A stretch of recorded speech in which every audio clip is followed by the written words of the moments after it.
Mr. Jaipuria, dignitaries on the dais, esteemed faculty, professionals from the HR fraternity, I can see a lot of friends here, dear students especially of the Jaipuria Institute of Management, ladies and gentlemen, a very good morning to you. I feel privileged to be amongst all of you today at the 4th Jaipuria Annual Management Conference, and thank you very much for inviting me.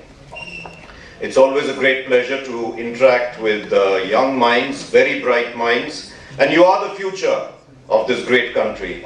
And when I was invited, I really didn't know how I could possibly enlighten you on employee engagement, especially with the finest HR minds present here and those who will be addressing you during the day. To start with, I went through the vision, the mission of the Jaipuria Institute of Management, but what I found very extremely interesting, Sharatji, was the Jaipuria loop of knowledge. Absolutely brilliant, very simple to understand.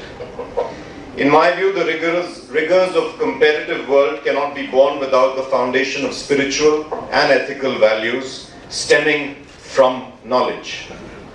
So returning to my dilemma of what I could possibly speak to you about, I thought it perhaps was best to share some experiences of mine with very simple people. Sometimes we don't even notice them, from my career, ending with some thoughts which I do hope would be useful to you as you traverse life's journey. So on to my first experience. About a decade and a half ago, the MNC that I worked for in India made an acquisition of the Indian arm of another MNC manufacturing compressors. No due diligence was done on the acquisition for some inexplicable reason, and I was given charge of the business. A visit to the factory site of the acquired company along with a small team left us shell-shocked, particularly the state of the shop floor where over 1,500 people were employed. Material lay strewn all over, people were wandering about not seeming to have a job to do. Indiscipline seemed to be the only order, and quality and productivity were non-existent. However, as a team, we decided that now that the baby was in our lap, we would roll up our sleeves and do something about it. Over the next few days, we were fortunate to find one small operating line of 8 to 10 people whose workplace was neat and tidy, output was without defects, and they were oblivious of the chaos around them. This was amongst 1,500 people. Still further observation helped us notice that one of the members of the line, I remember his name was Ashok, hummed as he worked and almost always had a smile on his face. He seemed to enjoy his work. His specific workstation was the neatest, was the tidiest. Everything was in its place and there was a place for everything. But now we had understood why. Ashok was blind. Everything had to be in its place or he would not be able to find his tools. Over the weeks and months that followed, I got to know him better. Ashok had decided at a young age to enjoy what he did consciously and to do it diligently. He opened our eyes, as those of many others who are blessed with natural eyesight and who take vision for granted. His attitude, most of all, was inspirational. Ashok's line became an island of excellence. And as the story spread through the company, along with training and other tools, we were able to take this factory to world class in quality, cost, productivity, and scale. It began exporting to the most competitive markets in the world. Each of the 1,500 employees had a role to play in the transformation. So thought number one, does one have to be blessed with natural eyesight to have a vision?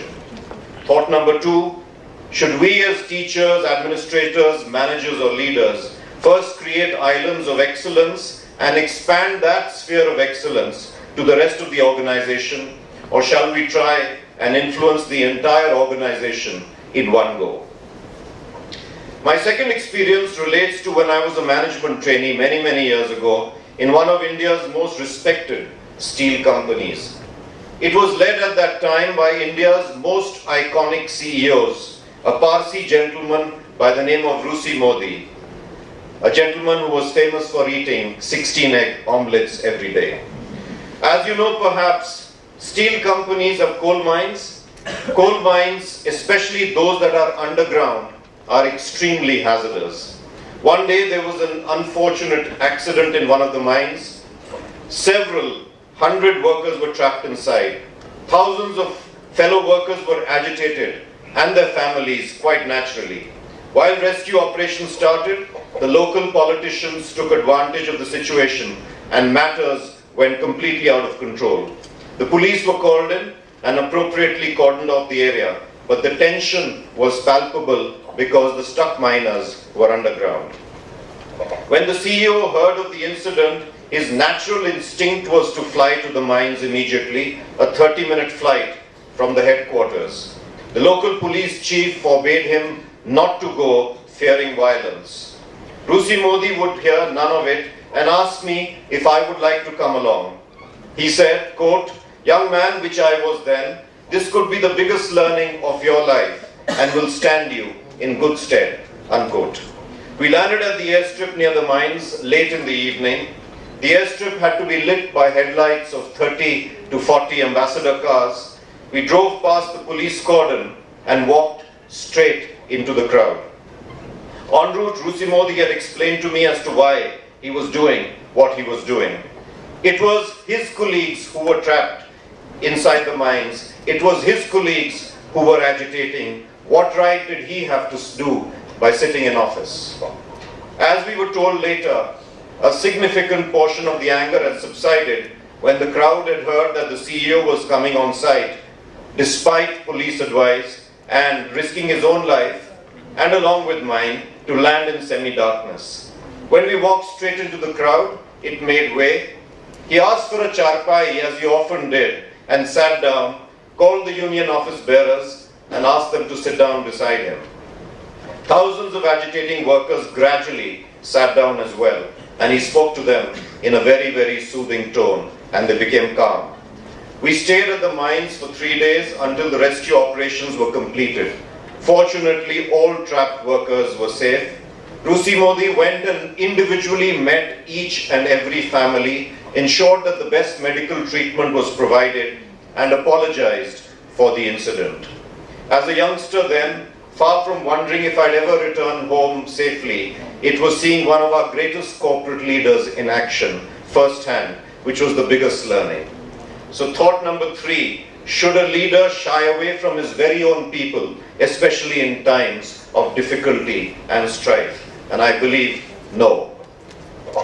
My third experience relates to recruiting and training young women between the ages of 18 to 22 from remote villages in Rajasthan to become world-class welders, often considered a man's job. Here's the story of Jasudevi on video.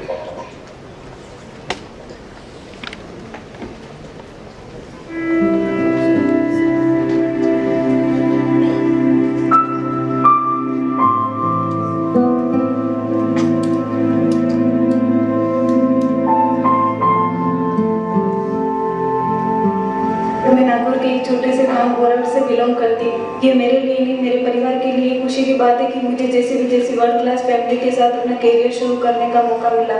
मैं मेरे गांव में first लड़की हूँ जिसने अपनी education भी घर से दूर एक कमरे की, और अब मैं JCB कंपनी में काम कर रही हूँ। मेरे एजुकेशन की स्टार्टिंग मेरे छोटे से गाँव में इस स्कूल से हुई है। ये पहले 5th क्लास तक की थी, लेकिन आज 8th क्लास तक बन गई है स्कूल। जब मैं यहाँ पढ़ती थी तो तब मैं बहुत छोटी थी। शायद मैं यहाँ से 4 किलोमीटर आगे पढ़ने के लिए मुझे 4 किलोमीटर दूर जाना पड़ता। All I knew about her when I actually got her into this induction was she was a girl from a remote village and the only girl to step out of her village for work of this sort in fabrication industry, and see her perform is really fabulous.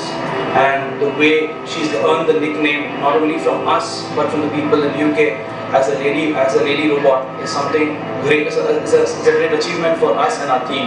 We recruited Jasu in our first batch of team member, and she is very sincere, intelligent, and she proves that a girl can weld. She is one of the best welders we have in Jaipur.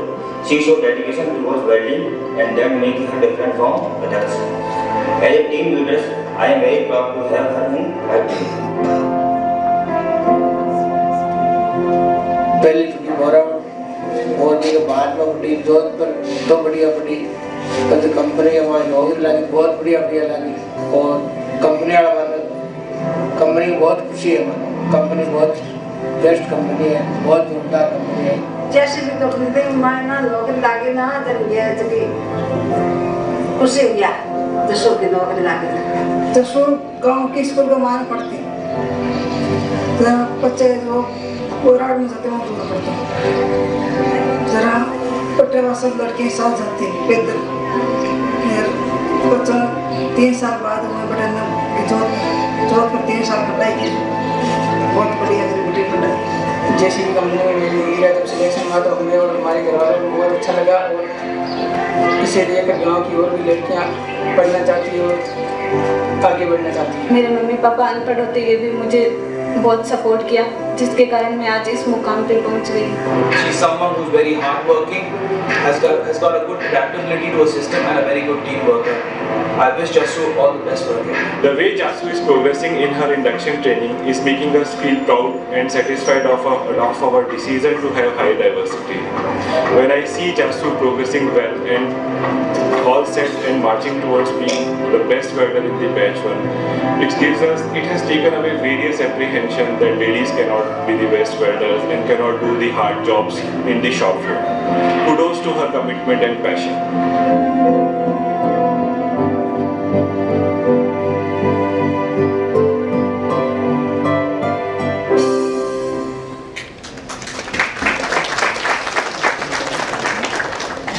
Lots of young girls coming through from the state of Rajasthan, many of them, and tremendous confidence that they exhibit. And this is what one more young woman has. Her name is Rukshina Bibi, and she is fond of saying that the Weld Training Center is like her wings. It has allowed her to escape many bonds and fly into a clean and free space. It has allowed her to look her life from a distance and acknowledge things in it which are good and not so good. But most of all, it has allowed her to rise above the narrow and orthodox perspectives of her community which used to hold her back. Of course, people still talk and try to pull us back, she says, but now I have wings and I fly away. I can no longer hear what they say. So those who are not, we must look for and ensure that we pay gratitude to. We've recently made a film recognizing a man who serves us our daily tea, a security guard who stands in the heat and dust and protects our institution, the Mali who tends to our garden, the cook who makes food in our canteen. Each one of them shapes life in us which we take too often for granted. But as each one of them came on camera and spoke without a prepared text, their face lit up and words just seemed to flow. When the film was completed and they saw themselves on screen, most had tears in their eyes. Their contribution, however significant it may seem, was critical to our daily being, as it must be in your institution as well. It is very, very important that we recognize that.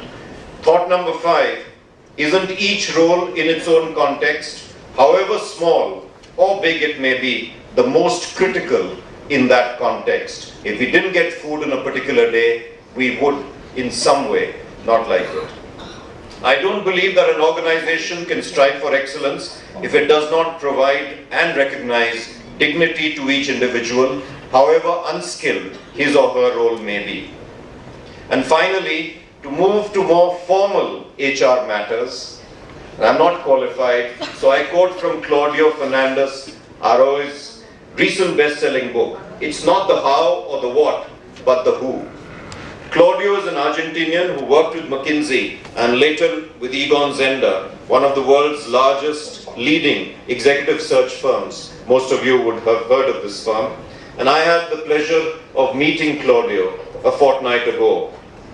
Claudio mentioned that he always looks for unconventional resumes because business has become increasingly global, increasingly complex. Early in his career in Egon, he and his client agreed to experiment with two candidates. One who was from the same industry and had the requisite competency for the job, and the other who was from a completely different industry and had no competency for that particular job. Both, however, had excellent past performances. After 2 years, the first candidate was asked to leave, while the second got 2 promotions because he had 4 key leadership assets. Claudio concludes that we are moving from an era of competencies alone to one of potential along with competencies, and he writes the elements of potential as follows. 1. Curiosity. 2. Insight. That is the ability to identify signals early and segregate from the noise and the clutter.